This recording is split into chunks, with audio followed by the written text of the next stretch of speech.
For the first time in centuries, the center of global power is shifting. And it's not just between America and China.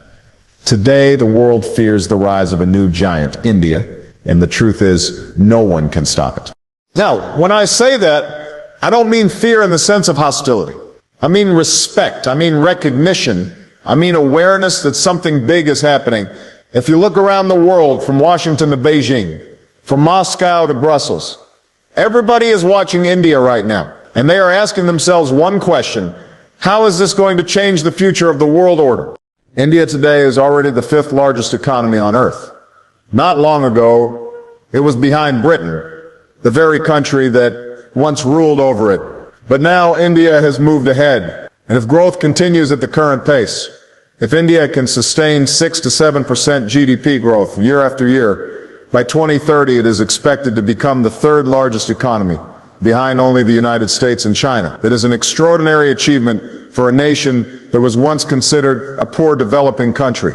And let's talk about what is driving this transformation.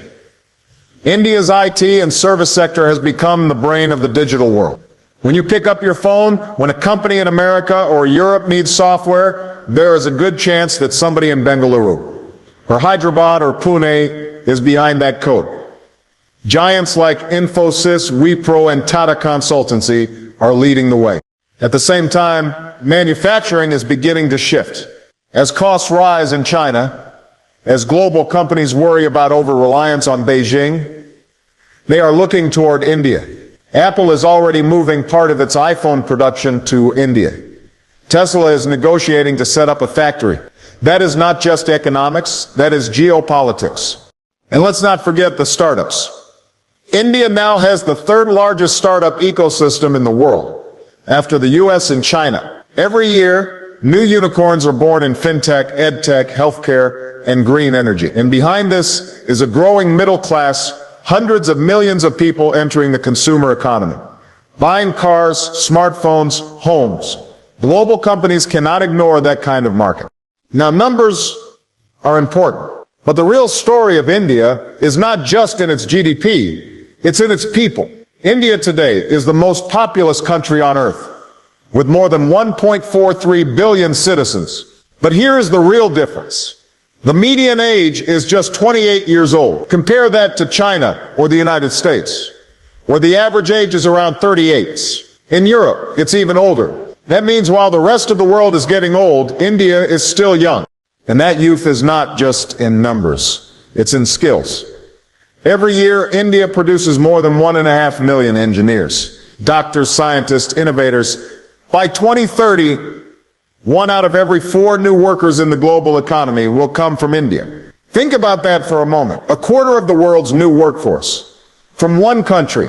This manpower is also reflected in defense. India has more than 1.4 million active soldiers.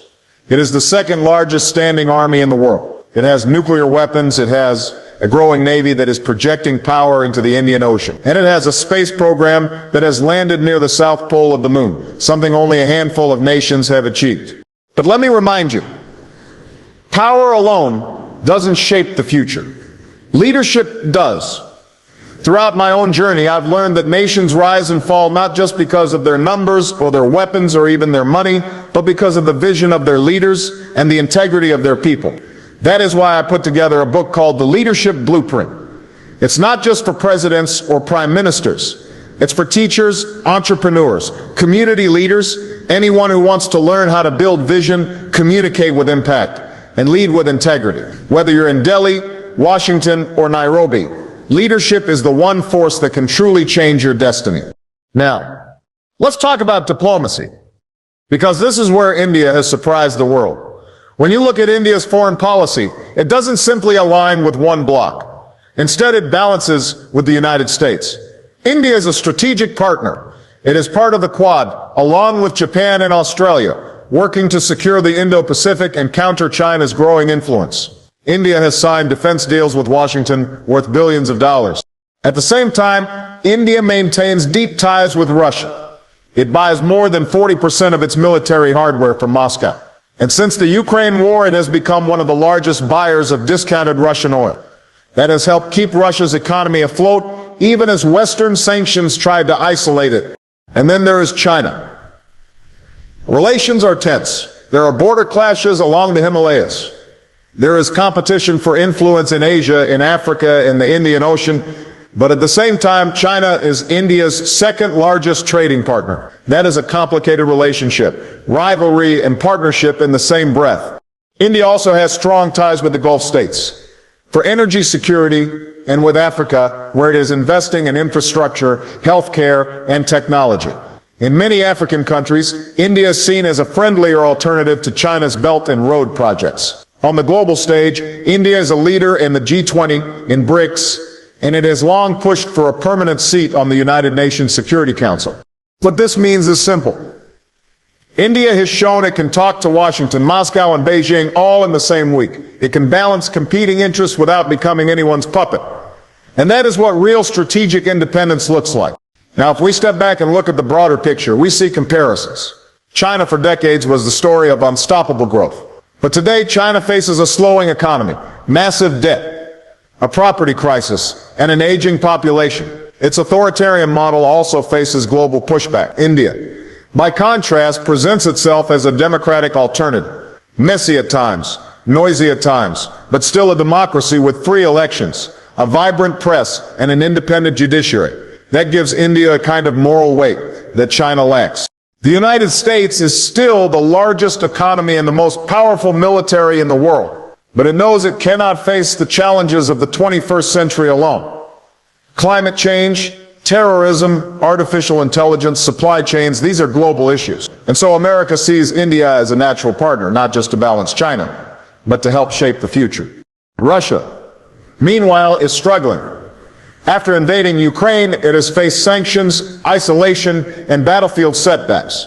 And yet, it leans on India as a customer, a friend who will still take its oil, still buy its weapons. That gives India leverage. Africa and the Middle East are also in this equation. Both regions are rich in resources and young populations. Both are becoming battlegrounds of influence between China and India. The Gulf is critical for India's energy, and Africa is where India is investing in trade, education, and technology.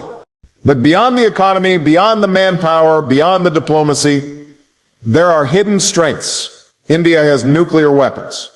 It has a space program that is now respected worldwide. Chandrayaan-3 was not just a scientific achievement. It was a statement that India belongs in the club of space powers. India is also a leader in digital technology.